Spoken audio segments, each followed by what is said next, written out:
একটি গাড়ির বেগ 2 মিনিটে স্থির অবস্থা থেকে বেড়ে 90 কিলোমিটার/আওয়ার হয়েছে। গাড়িটির ত্বরণ কত মিটার পার সেকেন্ড স্কোয়ার? তো আমরা ধরে নিই এই সেই গাড়ি এবং তার আদি বেগ 0 এবং শেষ বেগ 90 কিলোমিটার/আওয়ার। অ্যাজ উই ক্যান সি, ত্বরণ আসলে বেগের পরিবর্তন বাই গতিকাল।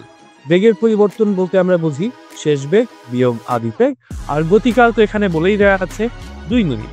2 মিনিট যদি আমরা সেকেন্ডে নেই, 2 × 60 বা 120। এখন প্রথম চ্যালেঞ্জটা হচ্ছে আমাদের জন্য এই 90 কিলোমিটার/আওয়ারকে মিটার পার সেকেন্ডে নিয়ে আসা।